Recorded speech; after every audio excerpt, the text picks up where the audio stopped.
Give me all you've got. If you're prepared to break the silence, I'll be out in the sunshine, running beside the lions. I've been feeling down, but I've been looking up, afraid to fall. God, I've been so down, can you pick me up? Don't let me fall. Can you show me how to fix this mess? I am down and on my knees, and I may fall as I'm so close to the edge.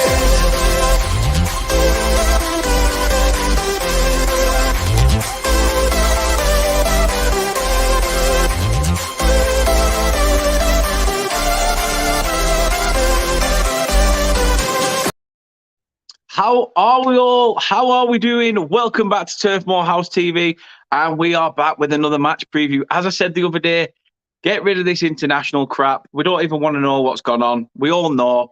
Both of us in this situation have had our nations relegated, so it's not a good feeling, especially when you've had two relegations pretty much in under a year, looking at it from a Burnley perspective as well. Bit of a sickener. However, thank you very much for tuning in. If you are tonight and you haven't before, please do hit that subscribe button. Absolutely smash the shit out of that like button, because it really does help the channel grow. And also hit that notification bell if you want to be notified of any future videos. I will just say as well that it was mentioned literally yesterday on the prediction show that we should potentially do a Super Six League. And as I said to you before, I've thought about it, should I do it? Is it something will people want to? And I thought, you know what, I'm going to put it out last night. And okay, we're about 5 to 1 in the morning when I put it out. But you guys have been all over it, and I appreciate that. I really do appreciate that. As I say, it is on Facebook, Instagram, and Twitter is the link as well. But as you can see, it says 18 plus, but I'm sure there's probably a few people in there that are probably younger and then just say, oh, my dad predicted it, try and get the free money. But for the purpose of it, it is 18 plus, as it is a sort of gambling game as much as it's free. But yeah, please do head on over there, check it out. The link to join the league automatically is on Twitter. It's I think it's pinned to the top of our Twitter page as well. So go check that out and show your support on there. As I say, we are on social media as well. You can find us on all sorts of places. As I say, everything but OnlyFans is where you'll find us. And to be honest, here's where you can see our stuff.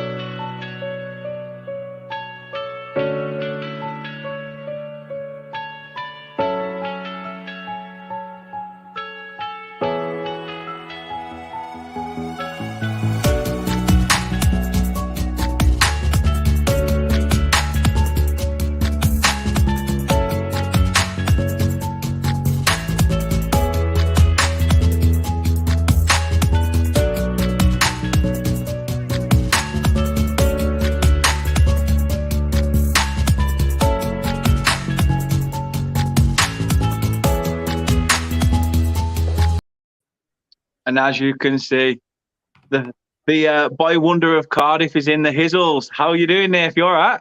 I am very well, thank you very much, Dan. Thanks for having me on. And yeah, let's discuss an absolutely mental match coming up this week. And I'm gutted the international break is over, considering what we've been through so far. It's been torturous, hasn't it? It's been torturous. Oh, but, absolutely. Absolutely. But not, how are you, first and foremost? How are you doing? I am very well, absolutely living life to the full at the moment. I've just had a really class international break with Wales. Yes, we got relegated in the end, but promising signs, performances, players playing really well, and also us viewing for the future as well, with some of these younger players coming through in the Wales side to progress from the later years, in the likes of Bale, Ramsey, Allen, starting to age a little bit and moving forward now. But now that's all gone. Sadly, we're back to Cardiff City again. Oh boy. Oh dear. It's not been a great start. It's not been a great start. But first and foremost, thank you very much for obviously coming on. I really do appreciate giving up your time. It's a Friday night, so I do appreciate it. But let people know where they can find you and your stuff, and tell us a bit about yourself. So I'm a Cardiff City vlogger. Basically, when I have time, pretty much, just search NWM, those 3 letters, stick it in the YouTube bar. Follow me on Twitter as well at NWMYT. That's where I just talk a load of rubbish all the time. And yeah, check that out. Basically, follow my Insta, and yeah, that's it. That's that. No, happy days, happy days. The link to your Twitter page and your YouTube are in the description below. So people, if they want to go check that out, please do get in the description and go and like that stuff. It's there for you to do. So yeah, let's say a couple of hellos first before we get into the nitty gritty of it. Then Carl's back. He couldn't come in last night's stream as he works late on Thursdays, but hope you're well, mate. Can't wait for tomorrow's game. Hopefully 3 points. It's going to be a tough one. Going to be a very, very tough one, I think. It's just, I don't know. I feel on edge about this one, to be honest. But we shall see. Ryan's in Huddersfield Town Fan TV. Hope you are well, Ryan. Hope everything is well with your fine self. Muns is in as well. Hope you're well, mate. Big up, mate. And hope all is good. Yes, all is good in the hood. It is all gizzles in the hizzles, my friend. Don't worry about it. And he says, I see you on OnlyFans, mate. She's in. The missus is in. She's listening. But nah, it's only feet pics. How can you tell it's my feet anyway? Bluebird Legends in. It says you also appear on my prediction shows, Nathan. Come on, it's all about my channel. Come on. Yes. Why not? Ginger Ali's in and says, hi guys, hi to your bad self. Hope you are well as well. Right then, let's talk Cardiff. I'm sorry to do it to you. Yeah. This season, obviously, not started great. I'm currently still in the search for a manager, etc., which we'll get into a little bit further on. But give us your thoughts on last season, how you thought last season went, and your thoughts prior to these 10 games that have been played. So in terms of last season, my opinion on it was a complete and utter disgrace to the club. We have 4 derby losses, including the first ever South Wales derby double, which completely embarrassed the fans. And I didn't upload the video in the end because, quite frankly, I did leave early after that one, went to the concourse and just put my camera away. It got so toxic in there at the end. Wow. Another managerial sacking, players not A, fit to wear the shirt, and B, just didn't want to be at the club. Fan base divided, and an 18th place finish when we should have finished near the playoffs, which was an absolutely poor season. In comes Steve Morrison, absolutely clears out all the deadwood, all the players that didn't want to be there, all the high earners. Brings in this really, really smart team. Low wage bill, young, developing experienced players, and started actually quite well. You can see what he's trying to do with the side, but at the end of the day, we beat Norwich on the first day of the season, had promising performances, couldn't quite get it over the line. For example, Max Waters started the majority of the games, but he's hit 0 so far, of course. Brought in Callum Robinson, of course, who we all saw that penalty. It was absolutely terrible. Just decided to strike it. Tried to do a no-looker when we were actually losing that game. And then, of course, Lee Nichols, one of the best players best goalkeeper in the league, in my opinion, ends up saving it. And then Vincent Tan, Mehmet Dalman do the absolutely disgusting decision and sacking Steve Morrison.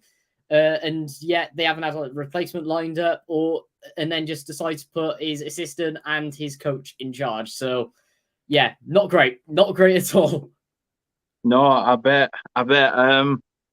I thought Ryan would be in, especially obviously as Huddersfield were the last game that you obviously played ahead of the international break. But he says there, Cardiff are always a tricky opponent to face. You guys never make it easy. I mean, the days at Ninian Park were a lot harder. I can't lie that. I missed the place so much. That was so scary. I were a kid then. I mean, the away end and that end where all the diehards were is pretty much like just throwing shit at you. Pretty much. For 90 minutes. It was, it was Yeah, hostile. But it's stuff like that you look back now and you miss. You feel like an element of that has gone. I mean, what do you think of the stadium that you've got now? Okay, it's nice, it's pretty, and everything else, but I guess for you, it's a case of you wish it still had sort of notes of Ninian Park. yeah, absolutely. For me, I mean, with Ninian Park, I remember just having our seats at the Bob Bank near the back when I was when I was in my youth back then. But the atmosphere was just insane. It was our little old lady. I mean, the toilets didn't have roofs. The atmosphere was brilliant. In the away end, you had the first few rows of seats, and then you had the standing bit, and then you had boisterous fans in the grandstand next to you in the Bob Bank. It was just hostile everywhere. And then after the game, if you won, and it was controversial, you all had to filter onto Sloper Road where all the Cardiff fans were. So it was just interesting.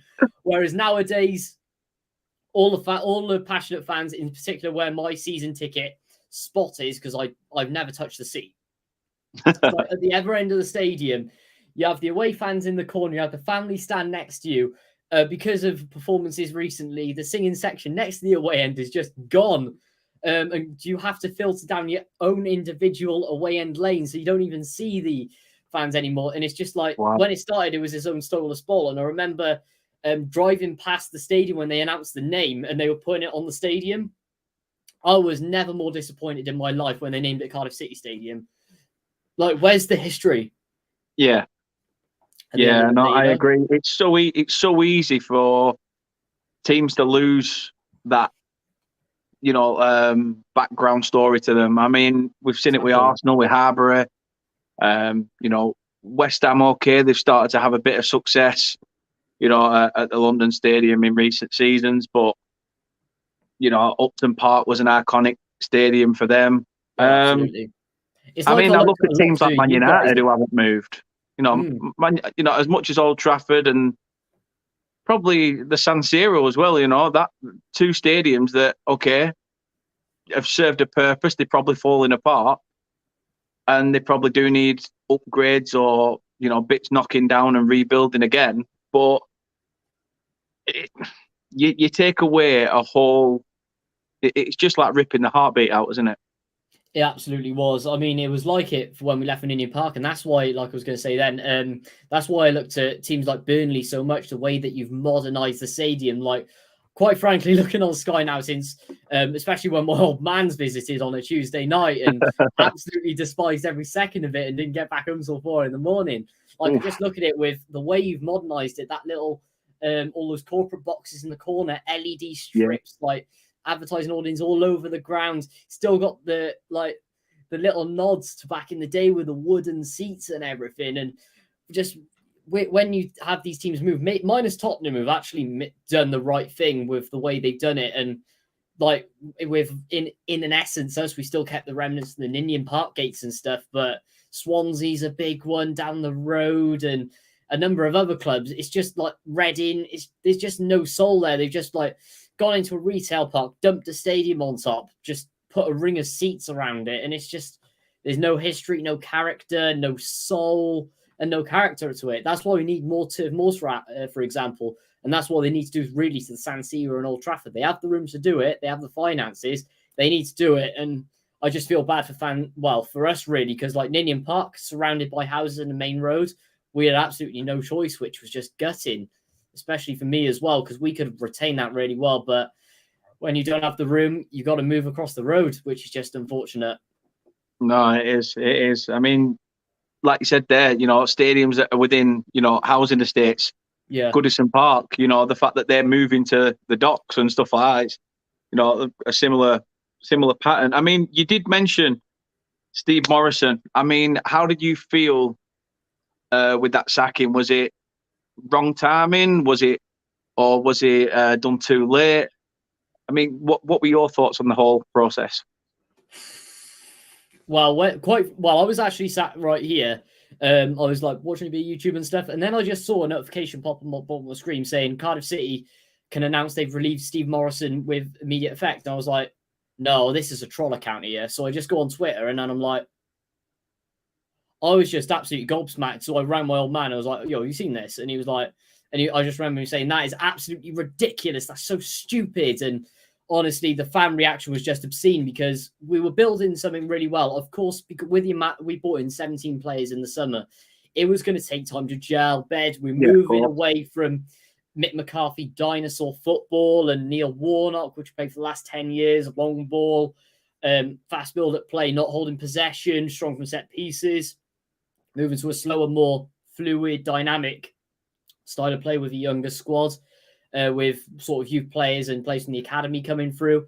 Yet I don't know what happened, but because we were 18th from the table, and I don't know what the clans on the board level are expecting, but they just decided to pull the plug on the whole project. Yet back Morrison so far. So like my first reaction was straight away, Tan, everyone knows him, Dahlman, Kenshu, get out of our club. That for me, that was the last straw. I've been very, very criticistic. I don't even know if that's a word at this point. God, it is now. It is now. But over the last 10 years since their premiership, I've never been fully satisfied. In particular, up until 2015-16, when I was like protest, joining all of them, Tan out all the time. Then I gave it a little bit more, and then like now with the shocking decisions they made over the last few years, and then coming to now when they sacked Steve Morrison, for me that was the final straw for him. And with It's a new one. It's a new one. It's part of the. If you look it up on Google, it's part of the Urban Dictionary. Don't worry about it. Absolutely. And then, like, honestly, I think it was completely the wrong decision to make. And if they were going to do it because of performances, even though I think that was completely ludicrous, then his backroom staff should have gone as well. So, like, why sack a manager, yet keep the people who are also responsible for it in the post, like his assistant manager and his first team coach, which just absolutely baffles me. Yeah. You need to change the whole formula, not just one man. Exactly. You know, it is a strange process. I mean, okay, Mark Hudson's currently taking caretaker duties at the moment, but for you, the names that have been banded, is there anybody that sort of fits the bill for you that you'd be happy with, or what's looking more likely as well at the moment? Well, let's start with sort of who I've seen and who I'm happy with the sort of odds at the moment. So I have 3 names that really stood out to me. The rest, I would just be like, oh my God. I couldn't cope with your Mark Hugheses, your Tony Pulis's, your Chris Hutons. Oh my God, I just... Like, seeing those names just make my eyes completely bleed. Like, and then you got your names coming up like Nathan Jones. He's a Cardiff fan. He grew up in the Romver, and if you obviously saw him when they beat Swansea last season, when he went into the crowd, was doing all this, just riling him up and everything. He would be a dream one for me. He'd throw so much passion into that squad, but at the same time, as I've alluded to, he's the right Cardiff manager. He will be a future Cardiff manager, but under this Premiership, I know it wouldn't work, considering some of the names who've come through the door and been swiftly outed. Rob Edwards has been touted a lot as well, but at the same time, I see him as another Steve Morrison sort of thing, where they'll give him a run of games. They'll play well, but we won't get the results. And then come 10, 15 games down the line, Tam will once again pull the plug on it. And then another name that I really quite like, but it's about wages and also about the style of play as well. Like, I remember when he was Fulham manager and also Bournemouth last year, where they both beat, well, the first time they drew 1-1 against us with when he was at Fulham. Harry Arter famously got sent off. Of course, he was playing for us the previous season.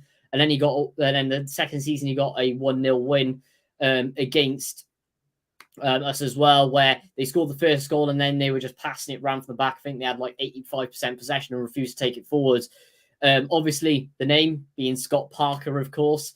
I do like it. He would do well with a young squad. He's got the passion there. He's got the drive, but it's that massive style of play that concerns me. So quite frankly, I don't know. I really don't know what's going to happen at the moment. Apparently, they're going to give Hudson a few games, but if he doesn't get it right, I want to know what they have planned. No, that's fair. That's a fair shout. That's a fair shout. As a fan, you want, you You Absolutely. want your club to give you a little bit of transparency, and if you're not going to get that, I think that just adds more fuel to the fire. I mean, I know one name that got mentioned. I'm going to mention it up just due to the fact that Go he's for it. now company's number 2. Craig Bellamy obviously got mentioned potentially about going in. I mean, what would your thoughts be on that? I mean, obviously he's another Cardiff boy. Yeah. You know, would he sort of be welcomed home with open arms? By the fans, he absolutely 100% will. And I don't know whether you guys know or not, or the chat as well, but he was actually our under-18s manager for about 2 or 3 years. And then he got robbed in a bit of controversy and then ultimately fell out with Vincent Tan, which ended up leaving his post, which under the last 10 years, which has been reported in the media a lot, loads of employees, loads of former managers, loads of people on the directors have fallen out in particular with Vincent Tan as well. So I can see him getting the job one day. It's like a Nathan Jones, but in this instance, because of that relationship again that he has with the owners, I can't see it happening under this regime, which really does gut me because he would throw everything into it. He would throw everything into his boyhood club, like when he had his first spell at Cardiff, went back to Liverpool, played us in the Carabao Cup. Back then it was called the Carling Cup final. God, that was a mental day. I was absolutely gutted in the end. I don't know why Anthony Gerrard missed that penalty, but I remember was that when 2012 that one? That was 2012, yes, against Luis Suarez. Bellamy was playing for Liverpool. Dirk Kuyt, Kenny Dalglish was manager back in the good old days. But I remember when Ben Turner scored that last-minute goal, Bellamy was in the background like, come on. he was celebrating for us when he's playing for them. But, oh, man, he would throw everything into it, like I was saying. But ultimately, goes back to the dreaded and annoying situation with the owners. But, yeah, it's at the end of the day, like I said, I don't think it'll happen, which is just annoying, you know? Yeah. I mean, you say about Vincent Tan and the regime. I mean, he didn't really get off on the best foot, did he? I mean, coming in and going, oh, red's a winning colour, so let's change blue to red. I mean, that's going to piss off the fan base straight away. I mean, the guy seems to have just. I don't know what they have to do now with these fit and proper tests. I really don't. I think they just see pound signs now, and it's a case of, oh yeah, you've got enough money to run a club, we'll accept it. But with Vincent Tan, it's completely different. Like you say, he's pissing off people left, right, and centre. He's making sure that things are his way. When you know we've grown up watching football where managers have been the ones that have come in and almost told the chairman what to do. Absolutely. So now it's a case of these chairmen sort of, and we see it with Watford. You know, they're quick fire at the moment. Yeah, it's like if the manager breathes, he gets sacked at this rate. Yeah, exactly. It's crazy. The things that obviously, well, you've already said it, that Vincent Tan and the rest of all his motley crew in the background all need to, you know, do one. Yeah, absolutely. Basically, what you said, Morrison going was the final straw. What is it going to take to get that? Is there any rumour of him wanting to sell the club? Is he wanting out, or is there anything there in that? I will say this bluntly, and every fan will back me on this. We don't know. There is absolutely no transparency, no communication or anything with the boards. I mean, his little puppet, or shall I say the chairman of the club, who I think is the main problem, even over Vincent Tan. He goes on TalkSport like every 6 months, just talks like a politician, doesn't really say anything. He gets asked the odd question, waffle, doesn't say anything. I know he made all these promises back over the years. He said he was going to rebuild the training ground, clear the debt, get us into a stable position in the Premier League, which, in all fairness, on the pitch a few years ago, he has tried to do, but not to much avail. Unite the fan base and get us back up there. But training ground hasn't happened. I know that the improvements have been made to the existing one, but I know there's been issues with planning. But again, it's been promised for the last 10 years. He's had time to do it. In terms of clearing the debt, £108 million in debt over COVID. that hasn't been cleared. Wow. The amount of just sackings and the position we are now, we're actually in the worst league position that we've had since the early 2000s when we still had Sam Hammam in charge. I'm sure that's a name that hasn't been mentioned in years. I mean, we've gone from Sam Hammam to Peter Ridsdale to Vincent Tan in the last 23 years. Aren't things meant to get better in time? I thought they were, but the thing you got to remember is this is Cardiff City Football Club. You got to go through the bad times to get to the even bad times, you know. But I don't know. Like when the red came in, everyone was furious. We had every match at 1927, scarves up. We'll always be blue protest. Then we had full marches. I mean, we even got permission from Cardiff Council, the police, to close all the roads from the city centre to this ground to do protests happening all the time. And then we got to 2015 when we were struggling in the Championship. This was under the days of Ole Gunnar Solskjaer. God, that was shambolic times and all. When we were just doing everything from boycotts back to the turning our backs to the pitch and everything, all sorts, refusing to buy anything until he had to eventually change his mind. But there has been the odd hint of him wanting to sell. Like in particular, he's no longer a billionaire as well. But at the end of the day, there's really been a lack of communication between board level and fan level. I remember the Supporters Trust as well, one of our fan groups. They did a thing where they wanted to get a load of fan suggestions. They pitched them to the club and also criticised them in an open letter. They dismissed the ideas completely, even though they wanted them, and then failed to recognise them as a proper supporter group, even though they're on the club's website. They've backed them for the last few years. They have an office in the stadium, and they've done so much for the club, which is just completely balmy. Yeah, so, just a bit. It's just insane at this point. It is. It is. I mean, speaking of insane, you mentioned the astronomical numbers in terms of signings. Yeah.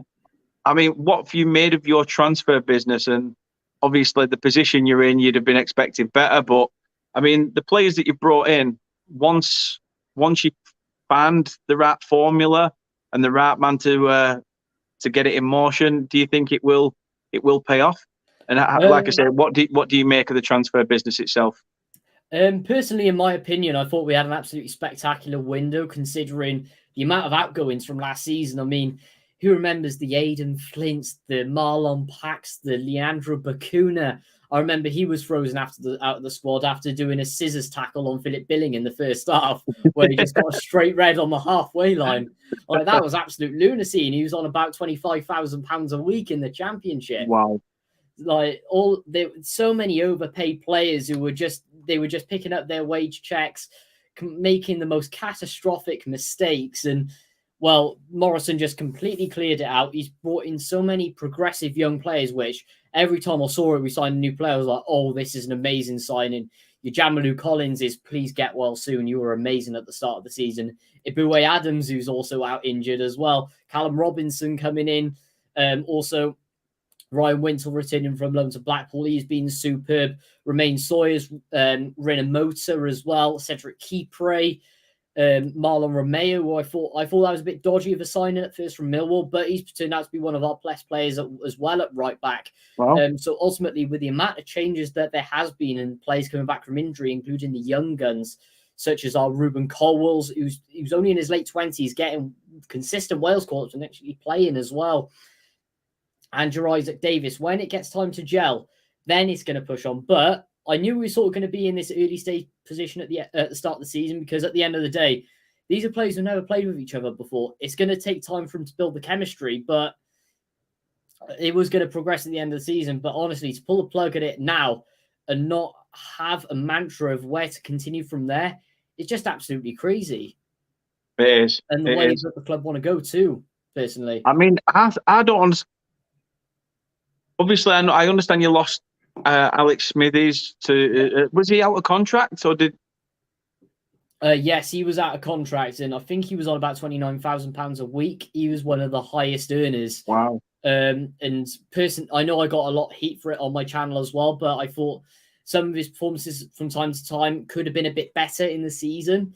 And for me, it was the priority to get the wage bill right down. And I think it was a very good decision to move him on. And I was surprised he got that Leicester deal, actually. I want to know who his agent is personally, because yes, quite frankly, sign me up, to be honest. Sign you up as well. You probably get a decent club at like League One level, let's just say, and whatever agent he has, you know. But 100%. Was it similar with Tommy Doyle as well? Because obviously, as you say there about clearing the wage bill, I always thought, to be fair, I honestly thought Burnley would have gone in for a player like Tommy Doyle when Company came in, thinking, I've known this lad from the City youth side of things previous, but yeah, he ended up moving on to is it Sheffield United? Sheffield United, yeah. I mean, good move for him, but a player that's missed in midfield, would you say, or are you happy to see the back of sort of so you can progress in other areas? I thought when he came on loan, when was it? Around January. It was when Ryan Giles got recalled from Wolves. I don't know why they did it and then sent him straight back out. It was just ridiculous, quite frankly. I don't know why, like, Wolves just completely messing with us again. I know we've had loads of problems with that side in the last few years as well, in terms of their management and us playing them and fans and all that sort of stuff. But bringing in Tommy Doyle from Man City, his first major move since coming in from Hamburg, where he didn't do particularly well, I understand there, but he was superb. When he did leave and went to Sheffield United, I was like, oh no, what are we going to do here? Rinomhota, Romain Sawyers, Ryan Wintle with the captain's armband, Joe Rolls with another long-term contract. To be honest, not much of a loss, but he would be someone to have great for depth, and on his day, always so good in the Championship. Yeah, definitely. Let's talk about your last game then, the Huddersfield game. Yeah. A narrow 1-0 loss. Obviously, probably a game that you'd probably hope for a back-to-back, wins in, potentially, after the 3-2 win over Borough. What did you make of that Huddersfield game, and how do you think you played in that one? Personally, for me, I don't think it wasn't the greatest of performances at all. Like in midweek against Middlesbrough, we were absolutely superb in the first half. The attack was free-flowing. The players weren't afraid to shoot, which they've been doing a lot this season. Callum Robinson got about 2 or 3 assists in that game, which was just superb. Callum O'Dowda, another signing I got mentioned for Bristol City over the bridge. Yeah, he's superb, a good little player. Yeah, the way he's revitalised his career as well, coming to us. He was a bit on and off at Bristol City, but coming to us now, Morrison really made him that player that he was destined to be. But at the end of the day, Morrison did actually change the side, which I was a bit apprehensive about, and the way we played at the end of that match as well against Middlesbrough, just letting everything through defensively. Like, keeper has a mistake in him, but he's been solid this season.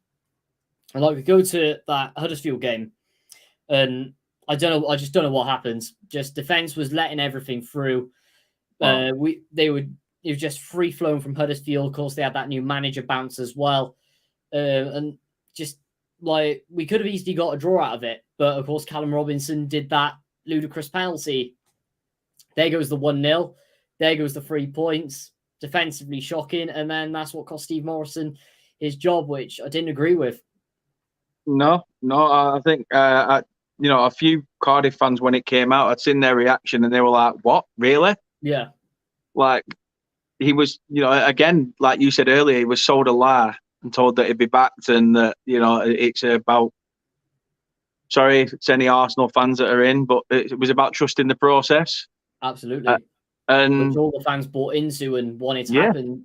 Like, our fans were happy for at least a 12th place finish. Like I said, 12th place minimum for us to have a good season, considering ever since we got relegated from the Prem in 19, it hasn't been pretty sailing at all. So I was like, right, if we finish above 12, that's a really good season. But anything below, we've had another poor one. You've got, at this point, with the amount of derby losses and how things haven't been great, you've got to give the fans something to cheer about and something that they can be looked forward to going into the future. But like I said, we haven't got that. And now that Morrison's been sacked again, we're all panicking.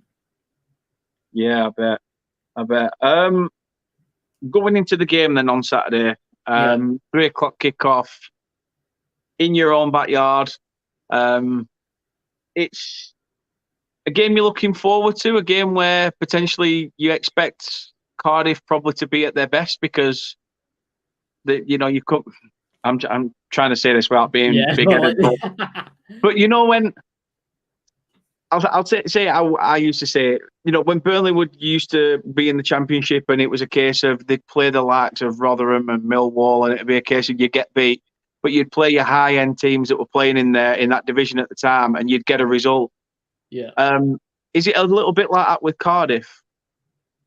It is a little bit, to be honest, but I don't know why. I really don't know what to expect, to be honest. Like, the thing is, we haven't been hinted on what team Mark Hudson's going to put out, what philosophy he's going to play, if he's going to continue with the same style of play or switch it back to what it used to be, or anything like that. Like, I really don't know. And just looking at the squads on paper, of course, Connor Roberts, he's going to get a wonderful reception tomorrow. I can guarantee you that. Considering his comments, which actually aren't exactly truthful than what he's saying. Like, Bellamy's not a true Cardiff, he's not a Cardiff fan. That's just ridiculous. And the fact that Bale doesn't support Cardiff either, come on, Connor, don't lie there. Like, the fact we're going to have to cope with the likes of Teller, Jay Rodriguez, Josh Brownhill's been playing at that number 10, I understand. I think he has been playing that 4-2-3-1, hasn't he? If I'm correct. Yeah.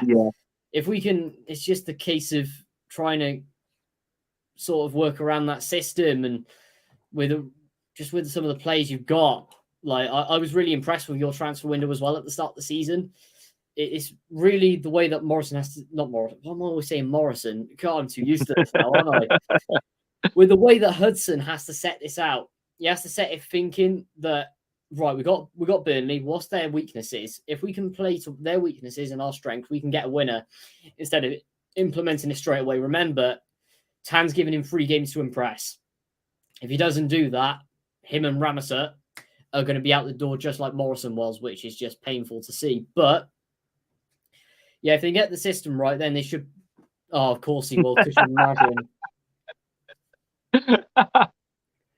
Just, I don't want that celebration that they all do. I won't go into detail on what that is, but yeah, if we can break down that defense, like get through Bayer and Howard Bellis, is that who you've been playing as well? Yeah, he's been playing at the back. Yeah, if we can sort of break that down, get through, because especially if Brownhill's been moving forward along with your 2 wingers as well, if we can sort of overrun your midfield, pile a lot in there, maybe if we play our typical Rinomota, Romain Sawyers, and then maybe a Joe Rolls as well for that defensive reinforcement. Get that to push forwards, overrun it, make your Ojos and your O'Dowders and also your Callum Robinsons just run through it, pass it across goal in the net, then we should be able to get something. But defense needs to be more solid than it has been under Morrison. Get the set pieces, which have been a shambles at. Traditionally, Cardiff, stereotypically, we're very, very strong at set pieces. That's under the Warnock days especially. But ever since then, it's been an utter shambles. If we can get that perfected, get them learning the set pieces, then that'll be something encouraging as well. But for me, if we can grind out a draw tomorrow, give the fans something to be happy about, lessen the toxicity that which we know is going to happen tomorrow. Everyone is expecting it. But if we can lower that down, tone it down, make the fans happy, get them back in the team, get them back in Mark Hudson, then we could be plain sailing from there. But it's just at the end of the day, how hungry the players are to play football and get in the team as well. And just see what happens. It's a bit of an unknown game going in at the moment for me. No, fair shout. Who would you say we should look out for then from your 11? I mean, who's the danger man for Cardiff that we really need to keep an eye on? For me, it's your Romain Sawyers, is your Rinomotors. And I would, at the start of the season, I would have said Jamanu Collins because he had the best start as a left back in the league and he was absolutely sublime. But we got Nkunku coming in at that left back from Everton now. He's really good going forward, but defensively he's a bit of a shambles, but he's one to look out for as well. New signing in Callum Robinson is going to be superb. Callum O'Dowda up there for one of my favourites of the season, really coming to his own in this side, weaving in and out defences, supplying assists, scoring goals, not afraid to shoot either.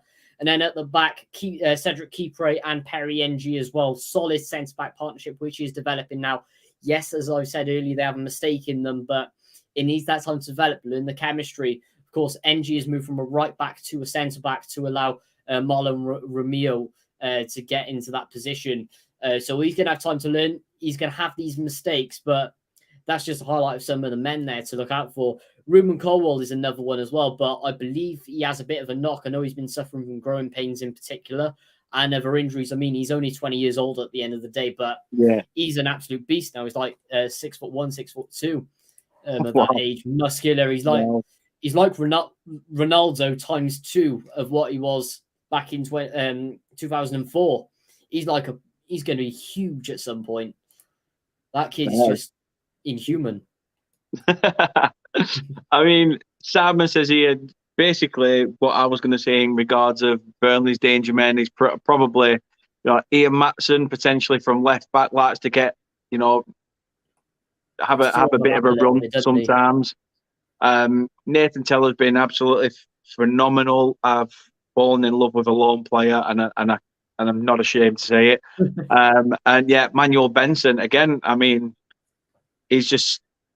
I think some of these players are starting to really find their feet in, and I know it's only 10 games, but you're starting to see the fact that they know they've got to work a little bit harder than where they've been and played before. And it's gonna make for a good game. It's gonna make for a good game. But I do agree with Simon's comment there. Luke's in. Hope you're well, Luke. True Red, big up to your bad self. So I'll give you a scenario. Mark Hudson rings you up in a panic, and you're like, shit, wasn't expecting this. It's like, listen, I need you to pick my starting 11 tomorrow. Otherwise, Tanzedi's coming in and he's picking it. So give me it now, and then I can pass it in. Who would be your starting 11 for tomorrow's game? For me, I think it's very self-explanatory. Ryan Allsop in goal. Been solid all season, coming in from Derby. Yeah, I was letting a few, but at the end of the day, from what has gone in, it's mainly been the defence's fault. And then for me, it goes a back 4, I'm going to say just. I was thinking about a back 5 to change up the system a little bit, make something new. But a back 4 of Marlon Romeo, Perry NG, Cedric Kipre, and I'm going to say, I know it's going to upset a lot of Cardiff fans with his defensive performances recently, but Niels and Kunku. Midfield 3, Joe Rolls, I'm going to put on the bench just for now to come on in second half. Ryan Wintle, CDM. And then Romain Sawyers and Andrew Remota. Then in front 3, Callum Robinson on the left. That's the left. Then we have Shea Ojo on the right. And then up top, new signing, Callum Robinson. Sounds good. Sounds good. I mean, I hope it's good. I don't know what Kompany's going to do. I love the transparency we get with Kompany.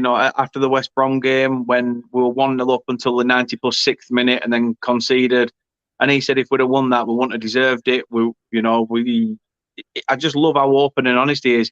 I mean, there was how manager should be, there was an interview he did, and somebody asked him a question, and he said about, you've had a week to prepare, an extra week to prepare. Have you been getting on the and then he said something else, and then Company said, whoa, I thought you said, have I spent my week getting on the piss?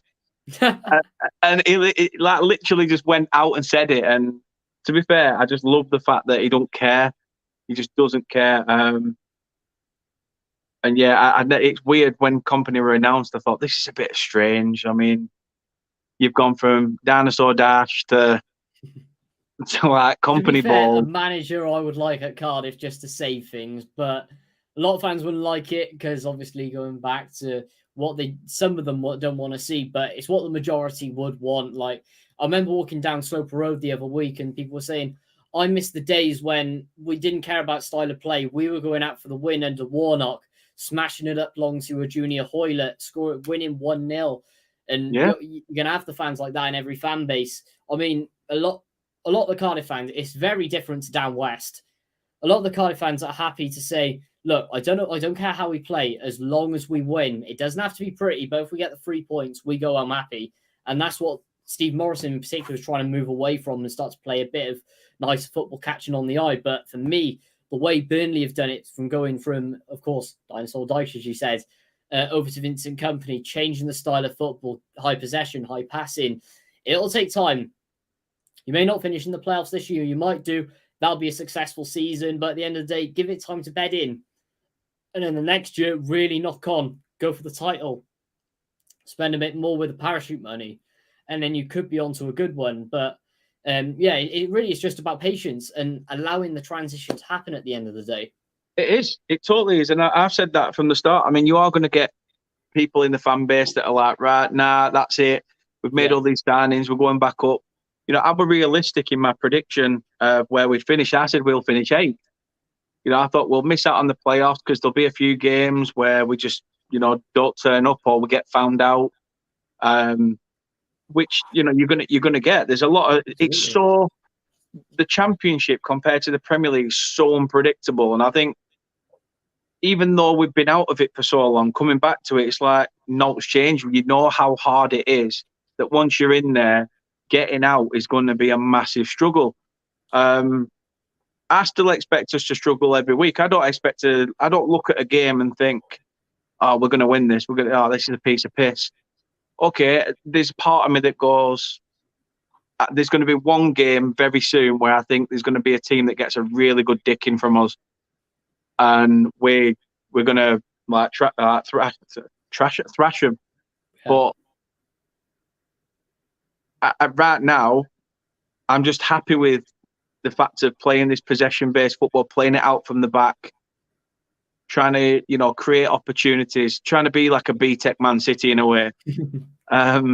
He's got the experience, to be fair, hasn't he? Well, yeah. I jazzed it up then by saying B-Tech Man City. It's more like Poundland Man City, to be honest. But we roll with it. And to be fair, when Kompany came in, he said, results will come eventually. What I want now is fans to put their arses on seats and to be able to go home at the end of a match going, wow, like the way we played in that game, we deserved more, or just the way we played football was something to be in awe of. And he's stuck to his word. He has stuck to his word. And speaking of managers, obviously Hull lost their manager today. Simon says that Hull are shit. Score. And Luton are 2 up. Wow. Embarrassing. And Carl's going for a 2-0 Burnley. Fair play. So, yeah, basically, last thing to really ask you is your prediction, your scoreline for tomorrow's game. Now, what do I go for here? Head or heart? I'm going to go with heart. I'm going to say a 1-1 draw. Ooh. And that is heart, by the way. Well, you know what? I'd take that. And I think a lot of fans will go, why Cardiff are 18th? We're up there. We should be getting the points. But it's still very early. We're still adapting. We're still learning. Don't be greedy. A point on the road is nothing to be sniffed at. So I'd quietly take that. Although I have in the predictions league yesterday gone for a Burnley win. To be fair, I'm same as Carl. I have gone for a 2-0 Burnley win, and I feel bad that I haven't given Cardiff a goal in that. To be fair, so I'm going to say 2-1 now. I'm going to be fair. I can smell the atmosphere from here with that scoreline. I can smell it. But yeah, if we score, I'll be happy tomorrow, quite frankly, because we need something to just a little bit to cheer about. But at the end of the day, if we come out with a draw, I will be absolutely ecstatic, personally, considering the way you guys have been playing this season and with what has happened with us recently. But yeah, it's just a waiting game because a lot of unknowns for us. Hudson, see what he does, and yeah, just bring on 2:00 when that team's announced tomorrow. Really, yeah, it's gonna be an interesting one. It certainly is. First and foremost, thank you very much for giving me, a good 50 minutes of your time. As I say, on a Friday night. I know the drink's dry now, so that needs topping up. Oh, absolutely. But yeah, thank you very much again for coming on. I appreciate it massively. Let people know again where they can find you and your stuff. Now, first of all, thank you for having me on, of course. Thanks for inviting me on this Friday night. Anytime. Thanks to amazing. Thanks to everyone in the chat as well who's been commenting. Big ups to all the chat, and best of luck for tomorrow, of course. Just type in NWM if you want to see, mainly rants at the moment, and some good Wales vlogs, some really good Wales vlogs. If that is what you get excited about, follow me on Twitter at NWMYT, Instagram at NWMIG. Don't know why that's different, but we move anyway. And best of luck to Burnley for the rest of the season, and bring on tomorrow. Likewise. Good luck for the rest of the season. Obviously, tomorrow it's a case of more absolutely. Like that instead of like that. But no, thank you very much again. As I say, please do go check out the links to Nathan's channel, and I think the Twitter link is in there as well. So go and show your support. Smash likes on this video as well if you haven't already. That's the key thing. And subscribe if you haven't. What are you playing at? If you're here and you're watching, you may as well click the button. It costs nothing. I'm not taking money out your pocket. I'm a northerner. I'm poor as it is. So don't worry about it. Just please do smash that like button and hit that subscribe button. It really does help. The notification bell, whatever.